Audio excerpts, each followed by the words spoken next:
Hello there, and welcome to this short practical session on setting up two-factor authentication. Um, Two-factor authentication is a way of adding an extra layer of security onto your online accounts, and this is an extra layer as well as your password. So your password is something which you'll have on every account. I know it shouldn't be the same password, but you'll need a separate, strong password for every account that you've got online. But passwords are not very good technology to keep your account safe. We have two big problems with passwords. I might guess your password, and I might be able to trick you into revealing your password. Um, Both of these means that just relying on passwords is no longer a safe way of keeping things secure online. It's not a very, very good way at all. But having two-factor authentication is a really good way. Two-factor authentication, sometimes called two-step verification or multi-factor authentication, is an extra layer of security, and it's where you get a code sent to your device, normally your phone, either by text. It might come as an email to a backup email account, or you might use something like an authenticator app. And doing this means that you're getting an extra code which is valid normally for like 15 minutes. On your thing. So if a cyber criminal has your password, they're not going to get that code because they don't have your phone. It's a really, really important way of keeping your account safe. According to research by Verizon, the US-based cybersecurity company, 75% of human-led cyber attacks were stopped at this point. So at the point where it says, please enter the 6-digit code, the attack fails. And more impressively, 100% of computer-led cyber attacks failed at this point. So it's a really important thing. We have one tiny little problem with two-factor authentication, which is that we have to do it manually for every important account. It's not a really big deal, but it means that you can't just go into your phone settings and turn on two-factor authentication for everything. We have to do it in each individual account. So I'm going to show you how you do it in your Google account, and then we can just take this. It's going to be very, very similar for every other account that you've got. The buttons might be in slightly different places. The buttons might be labeled slightly differently, but ultimately it's a very, very similar process. It's a nice, easy process to go through as well. So I'm going to show you how to do it in Gmail, and then we're going to talk a little bit about the best ways and the worst ways to use two-factor authentication. Firstly, what we need to do is we need to get into our account. So it looks like I'm in my account, but because this is actually part of the Google Suite, I need to come into my Google account first. So I'm going to click on the little logo there, and I'm going to go manage your Google account.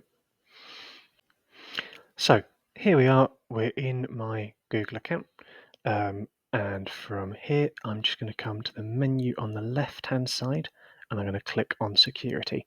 Now, if you're following along and you're doing this in an account for something else, you might just need to be going into your settings. That's normally a cog rather than a specific whole account like I'm doing here with Google. So look for settings, and then you might look for something like security or passwords or login or something like that. And in that, we're then going to find hopefully something called two-step verification. So that's what we've got here. It might be called 2FA or something in your account if you're following along. What we're going to do is we're going to click two-step verification. We're going to add a phone number. So obviously we need to put a phone number in. So there's my phone number. We need to make sure this is set to the UK. Ooh, and that's too far. There we are. And we're going to click next. So double check that's the right phone number. Obviously, if we put the wrong phone number in, we're not going to get the text. And that's all done. So I've clicked save, and that's two-factor authentication turned on. So I can click done. Lovely. Now, what we're going to do is we're going to come out of that. We're back into just my account now. To show you that it's working, we're going to sign out.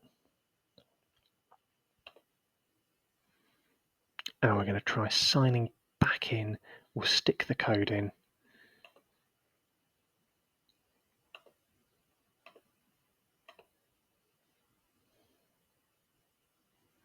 And there we are. So I've just got a text come through. So these the code that you get by text typically lasts 15 minutes. Some things it lasts 10 minutes, some things it lasts an hour.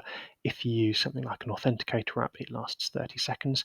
You should never, ever share that code with anybody. If you get a phone call which is coming from your bank and they say that they've sent you a verification code and they need you to give it to them, you need to hang up there and then, because that is a scam. Your bank will never ask you for it. No one should ever ask you for it. And it's really important that you and anyone that you're supporting never shares that code, because that code is the way to prove your identity, and it's the way to stop cyber criminals doing it. So that's how two-factor authentication works. It's really easy to set up, as you can see, and it's really actually very easy to use as well. Now, if you are two-factor authentication out and you don't need any more information about this, brilliant. I hope you've enjoyed this video. Do like and subscribe and check out some of our other products as well. If you're thinking this is all really good, but I want to learn a little bit more, then stick around for the next couple of minutes, because we're just going to go through one really, really important thing about the different ways that you can get these codes. Now, I've mentioned that there are like 3 normal ways that you can get the codes. You can get them through an authenticator app, you can get them through a backup email, or you can get them on your phone through either a text or a phone call. Text or phone call is the standard way, and if you can set two-factor authentication up, you may not be able to get the codes to a backup email or to use an authenticator app, but you will definitely be able to get it through SMS. However, if we've got the option of doing it to either of the other ones, particularly an authenticator app, that's actually a much safer way of doing it.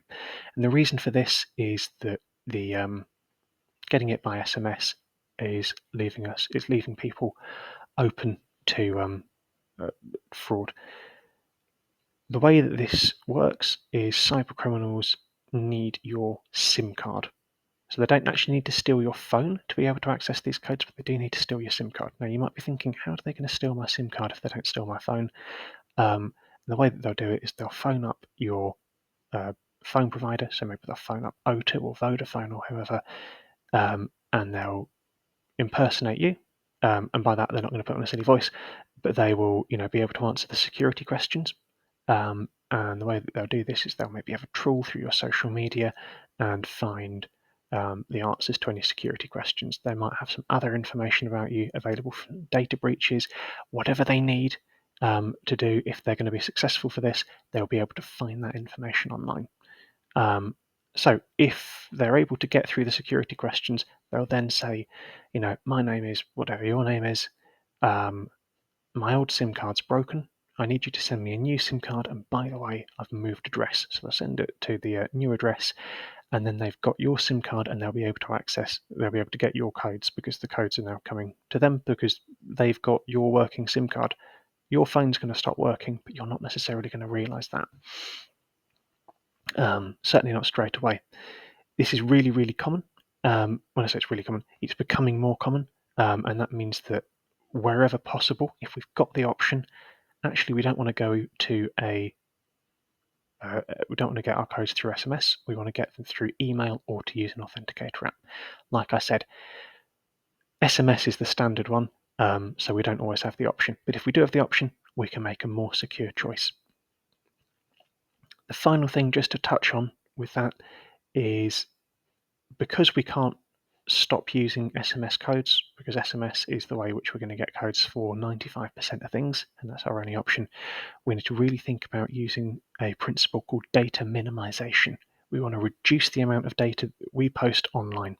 Now, if you've already posted something online, there's not necessarily an awful lot you can do to stop that being available. You can delete the comment, or you delete a post or something like that if you've done it on social media, but someone else may have taken a screenshot, someone might have archived it. It can still be there one way or another. The best thing that we can do is to make sure our privacy settings on social media, etc., are locked right down, so only the people that we actually know can see things. And we also want to make sure that we check to see whether any of our data has been involved in a data breach.